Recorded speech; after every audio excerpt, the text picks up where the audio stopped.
my remarks, I have selected a title which is a sort of concern, but it's fair to repeat that. And the title is Auschwitz Never Ends.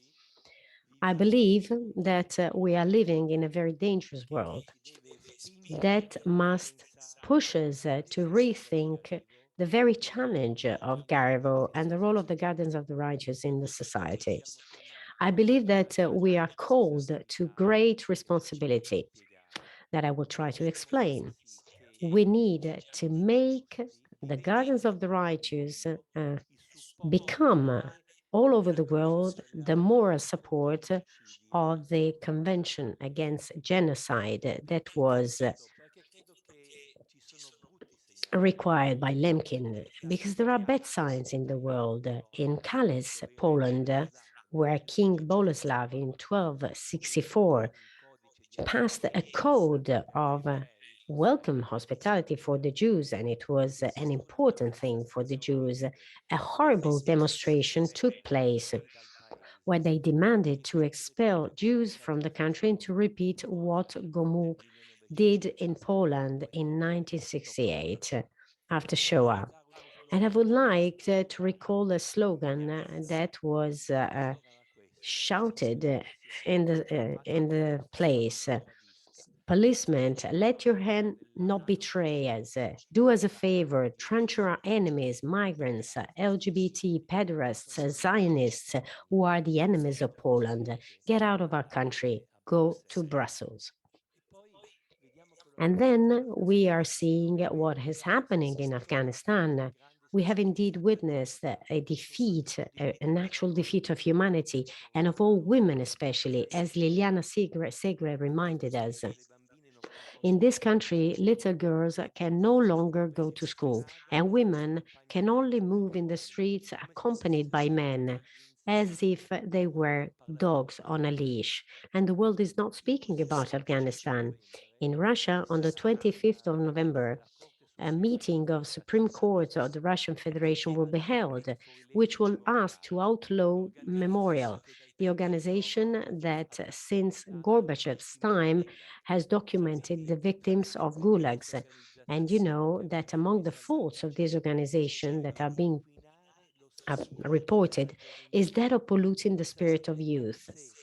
You know, it is as if someone in Italy were to say that Primo Levi should be censored in schools because he is bad for the education of children.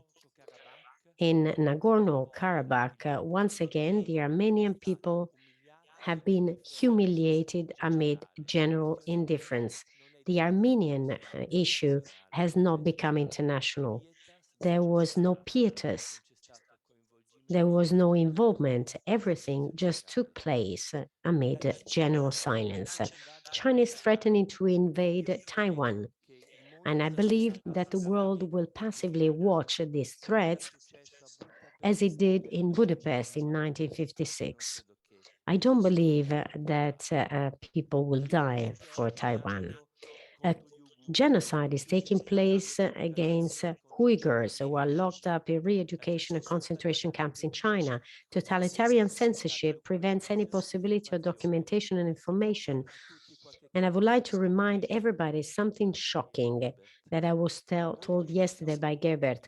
The wife of Liu Xiaobo, the Nobel Peace Prize winner we honored at the Garden of Milan, and was also honored at the Garden of Warsaw, said that they uh, took the body, the corpse of her husband, and he was not given a burial, as it happened to the brother of Antigone, and nobody talked about that. In Belarus, migrants are used as ammunition against Poland and Europe. For the first time, their bodies are used as a weapon of war. They use the bodies of migrants as a weapon of war. And this also destroys the pietas for migrants. They are left to die at the borders with the indifference of the world and Europe. And all this, I said, makes us think that extreme evil constantly threatens us. And as Primo Levi suggested, Auschwitz is always immanent and never ends because it is a possibility of human beings. And we are reminded of this And we have been reminded of that by Liliana Segre, whom we will hear later on, attacked at the age of 91 as a Jew and survivor because she took a stand for acceptance of migrants, because she reports hatred in words and on social networks, because she invites people to get vaccinated. This is why we must always tell the world what philosopher Jan Pachokcha called the forces of the night. We must not remove and hide the truth as negationists and deniers would want, because they invite us to be indifferent. But it is not only sufficient and necessary to report evil. We must work so that prevention of genocide becomes our moral imperative. Not to commit genocide must become, as Raphael Lemkin imagined, the very creator of the word, must become the new moral commandment of humanity. So, how can we do that? We must imagine and design the gardens of the righteous as a cultural tool for promoting the United Nations Convention voted by the Assembly in 1948, so that the convention can be experienced by people. And for this, we must imagine the mission of the gardens with the slogan that will be at the basis of our work and our foundation. There is an organization which is called Save the Children. We will say Save the Humanity with the gardens. We need to teach that in all circumstances, each individual always has the chance to save humanity and to behave as Marcus Aurelius taught us to do, to be a human being, to have this job, because everybody can be that. So this is the moral horizon of the gardens we want to build in every capital, in every country, so that the convention becomes a living document in civil society, in public opinion. And we would like this, in this project, this mission, to focus on the city of Milan, our country, our parliament, the Jewish and the Armenian community, the European community. I believe that this project, as Roberto Yarak said, must become a shared journey. It's not the journey of somebody, it is a journey of everybody, for everybody. So, how did the word genocide and the very idea of prevention come about? We owe it to Raphael Lemkin, a Polish jurist who, as a young boy of 12, was deeply moved by reading the novel Quo Vadis by Polish writer Henryk Sienkiewicz, which recounted the massacres of Christians sent to die by Nero in the arena. He reread the book several times, and as a young boy, he made an observation that was not at all naive.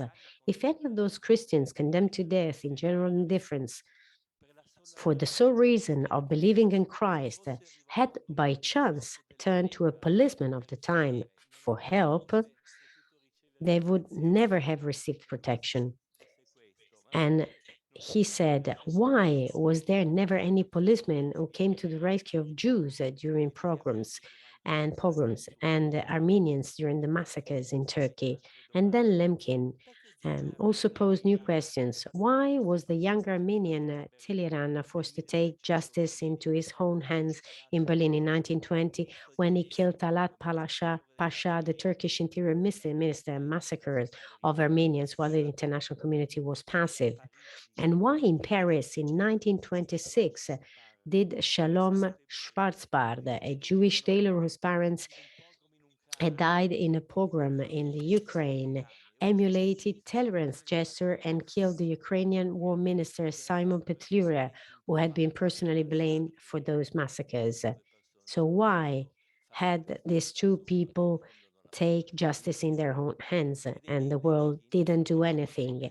As you can see, after reading Mein Kampf, Lemkin campaigned for at the Conference of Madrid to approve an international law to punish barbarism and vandalism, concepts that anticipated the concept of genocide that he formulated during the invasion of Poland in 1939. Unfortunately, he was not listened to. And after an adventurous escape that took him first to Lithuania and then to Sweden, Russia, and he finally got to the USA. And he tried in vain to convince the American president to make the Second World War an international mobilization to prevent the genocide of the Jews. And of course, he was not listened to. So after the war, after the Second World War, which had traumatized the world, Lemkin followed this direction with this idea. He thought some important things. First, how to redeem the victims of the extermination of the Jews. And he said that redemption is the only possible way.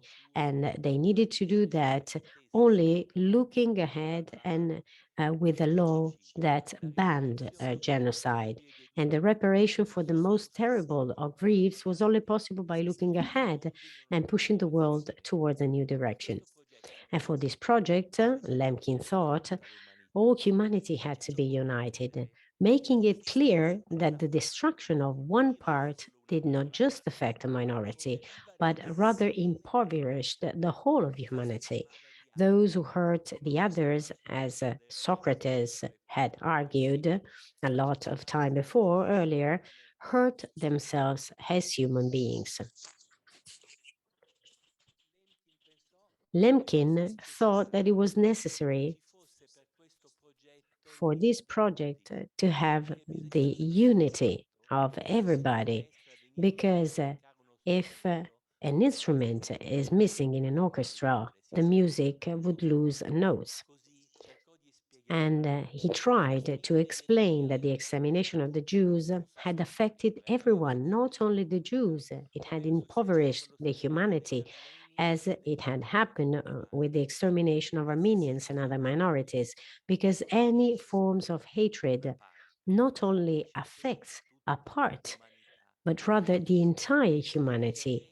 So this is the ground he was committed about. And he tried to explain that in his books and also in some elements of the convention. You know that Antigone, when she asked the burial of Brother Polynice, had appealed to a superior unwritten law of the gods. And Lemkin, on the other hand, had imagined that any ethnic, political, or cultural minority, when felt threatened and in danger, could count on a supranational right and authority to ensure its protection and dignity. The commandment, do not commit genocide, had to be above any national legislation. So this was the thought, the idea that guided Lemkin in his extraordinary diplomatic and solitary, let me stress that, operation that led him to convince the majority of the world's states to sign in 1948 the Convention on the Suppression and Prevention of Genocide. We are aware, we are all aware that from the end of the war until today, the principles of this convention have been disregarded many times due to the interests of superpowers that, despite Auschwitz, have remained passive, if not actually complicit in new genocides and mass atrocities. Just in the convention, there is a lack of clarity on the concept of cultural genocide and on genocides that originate within the same ethnic and national group, as it happened in Cambodia or Ukraine, what we could call politicide. And maybe Lemkin did not address the question that is so topical today, which is the issue of the protection not only of ethnicities, but also of women. Women who are being humiliated in Afghanistan and in many other fundamentalist countries. And I believe that these women are deprived of the right to live, to life with some laws. They are that in some way resemble the racial laws that discriminated against Jews. And the convention, as Lemkin envisaged, has opened up for humanity the possibility of a new beginning. And this new beginning is something that we have to carry on. And with the guidance of the righteous, we at Gariwo want to keep the spirit of the convention alive so that the gardens can become the actual cultural support. And how can we do that? Of course, we are not in politics, but we can do that in a cultural way. And I would like to say three important things. We have to teach with the gardens that any person can become, in their space of responsibility, a curb for hatred and genocide. And this is why the garden is not showcase for saints and heroes. It is the place for possible good for everybody. So I believe that the righteous are winners for what they do. They have not accepted, they have done something, something that left a trace. And so each human being can do that. And secondly, the gardens can and must express gratitude to all those who went against the situation, as Antigone did, due to unfair laws. And the righteous go against unfair laws. And this is a responsibility against unfair laws. And I believe, and probably this is something I really care about, that telling society some moral example of all times and contexts is really important because it proves that the righteous appear in every generation. There are not only the righteous of the past, we have the righteous of each era. There will always be some righteous. And so when we talk about the righteous and we tell them story, we use what Kierkegaard called the method of indirect communication. We don't tell people what they have to do. It's not preaching. We tell stories and we show examples. And by doing that, we push people to think with their own heads, because somebody visiting a garden of the righteous finds out about the hundreds and thousands of possibilities of human beings in every circumstance. And this also gives a lot of joy because it proves that individuals always count in human condition. Thank you.